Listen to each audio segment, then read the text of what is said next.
Listen, son, I ain't no good at no schooling now. So,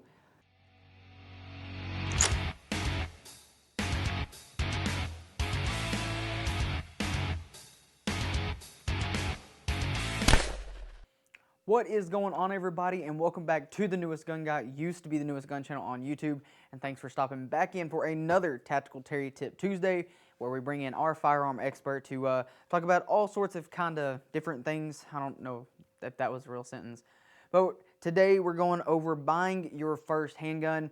There's a lot of people out there that have gone out and bought their first handgun, or they've gone out and bought a new gun, whatever. There's a lot of people out there that are, I think gun sales are up like 80% this year, which is absolutely insane. I love it, absolutely insane though. Should have bought stock in that gun industry while I had a chance, but oh well, here we are. All right, guys, we got a ton of different things that we got to get to and talk about, because there's a lot of stuff that has to go into your decision on getting your first firearm or your first pistol. Anyways, we're going to mainly talk about pistols for the most part, a little bit more towards the concealed carry idea of things. So let's go ahead and bring in our firearm expert, Tactical Terry. Terry, go ahead and slide on in here. Hey, we're back once again, fellas, back once again. What we got today?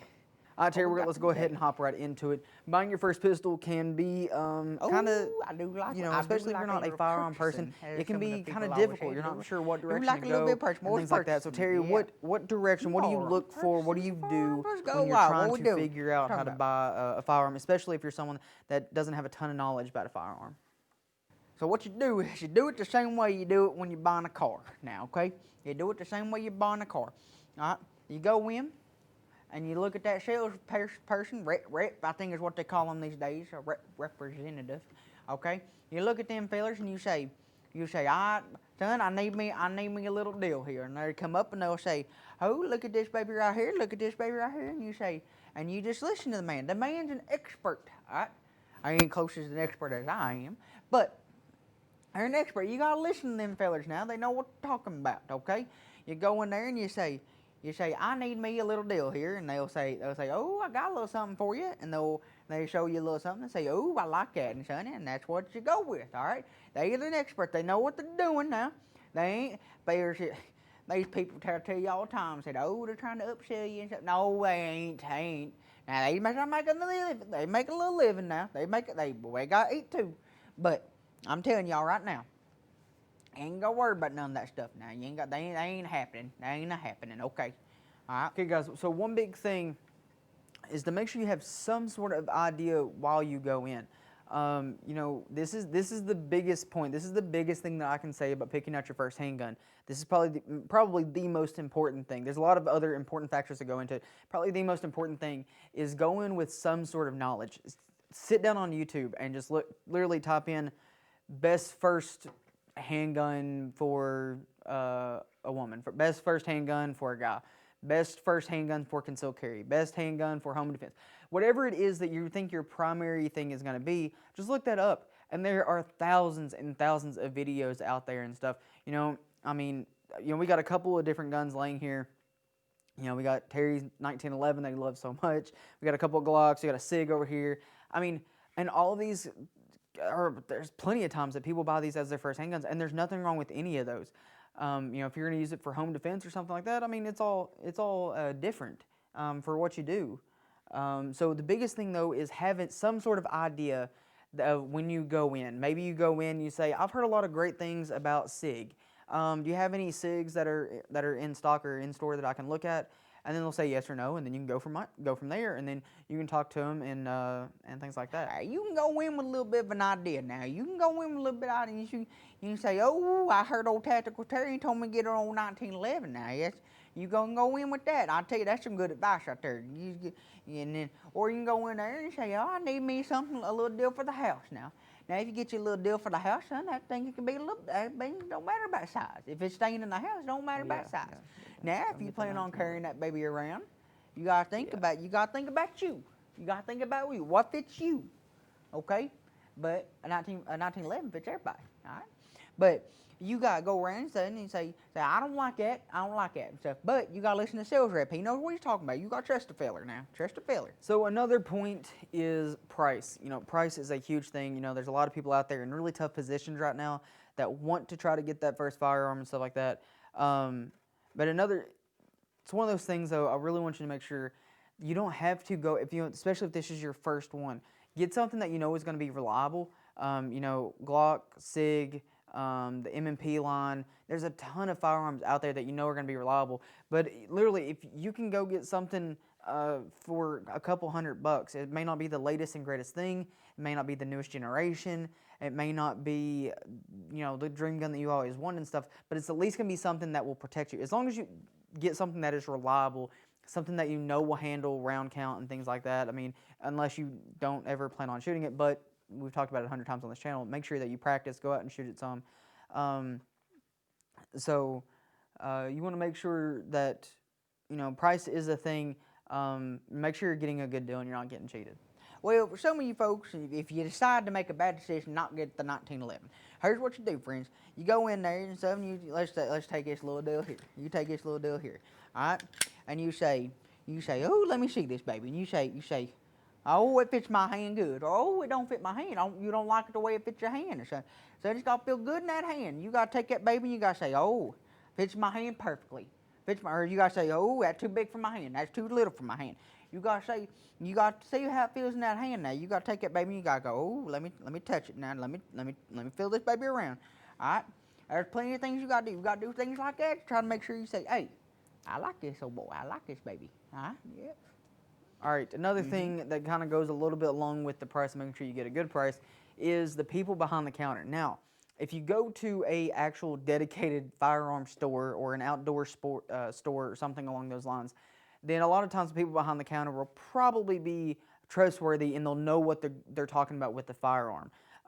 But you want to make sure you're not getting upsold on something crazy either. So if you're going in and you know you're looking for a Glock 19, then look up prices, on the internet somewhere of kind of about what the average price is for a Glock 19. And if you go in there and it's $200 more than what you find online, then it's like, I can get it at this price somewhere else, and then they're liable to come down. But another thing though is, so if you go to some of these bigger stores, that are not dedicated to firearms but sell firearms, then you may end up with someone behind the counter that doesn't know much about firearms. We went to a store not too long ago, and I was asking about some carry ammo for my wife's new gun, which we'll talk about in a little bit. And I asked, I'm like, hey, yeah, do you have any federal HSTs? And this kid goes,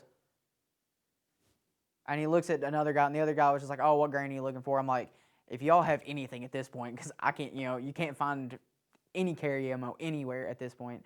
And he's like, what gun's it for? I told him, and then he's like, oh yeah, you need like 150 grain. That's for the micros, for the smaller guns.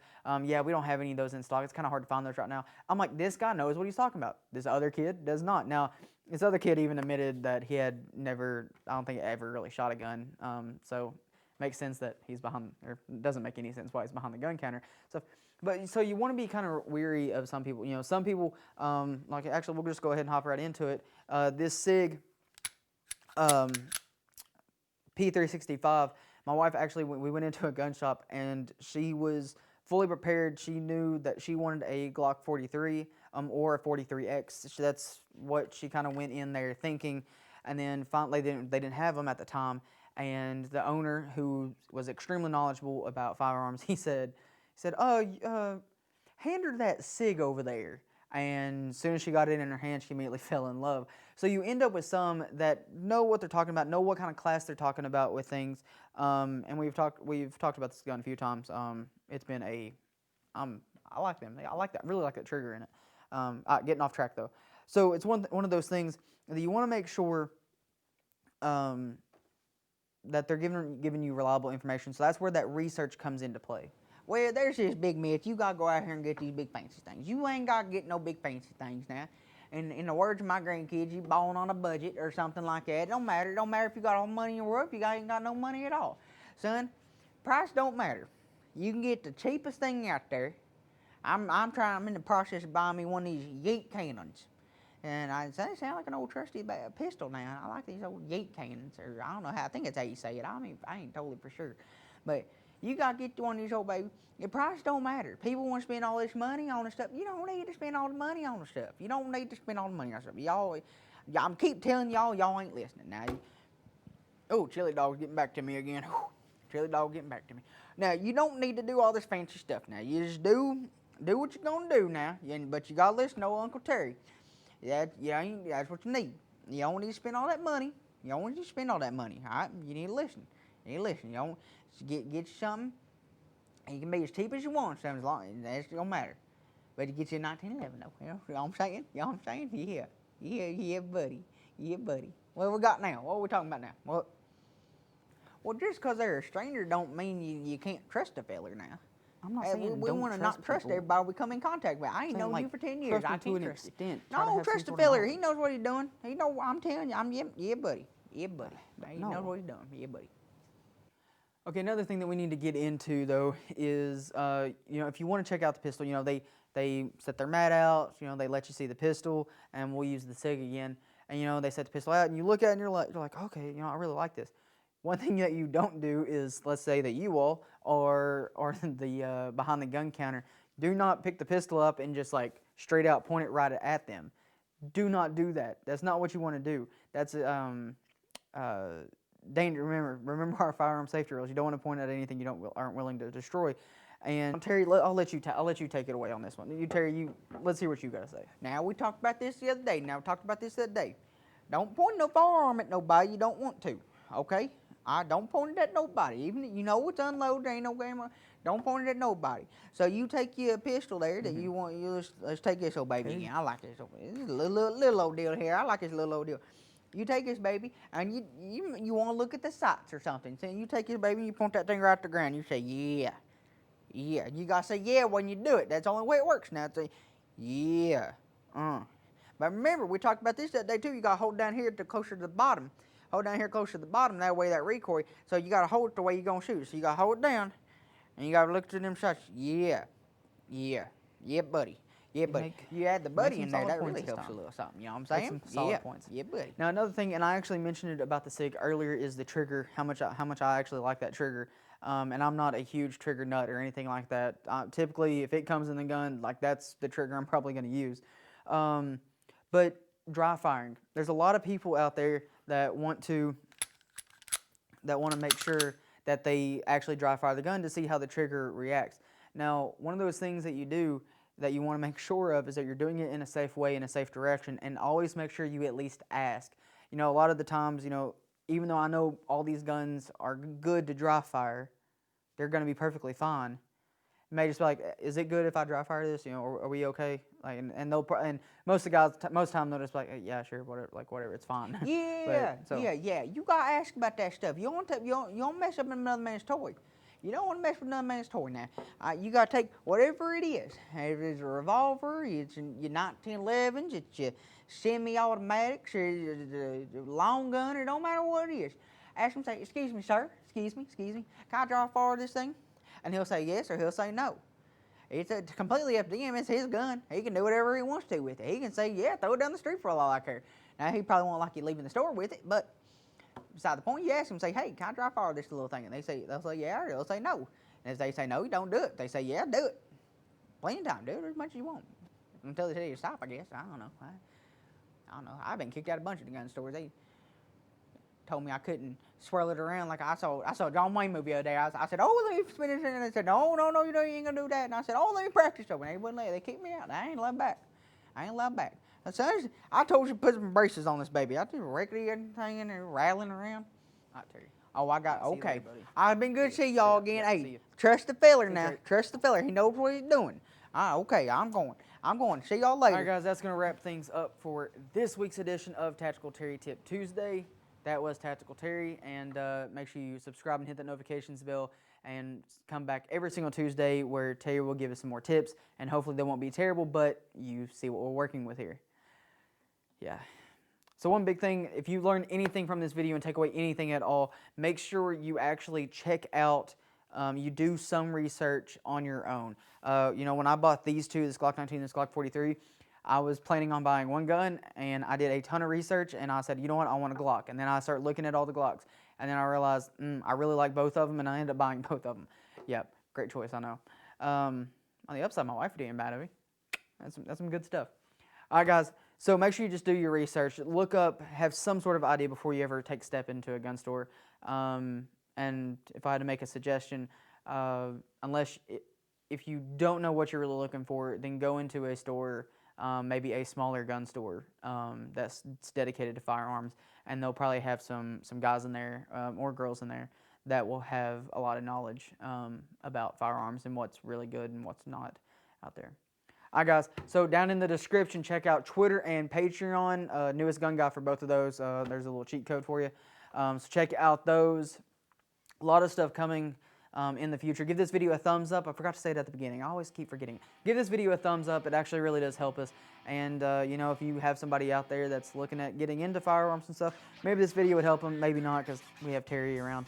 But, all right, guys. I love and appreciate you all. And always remember, keep that barrel pointed downrange.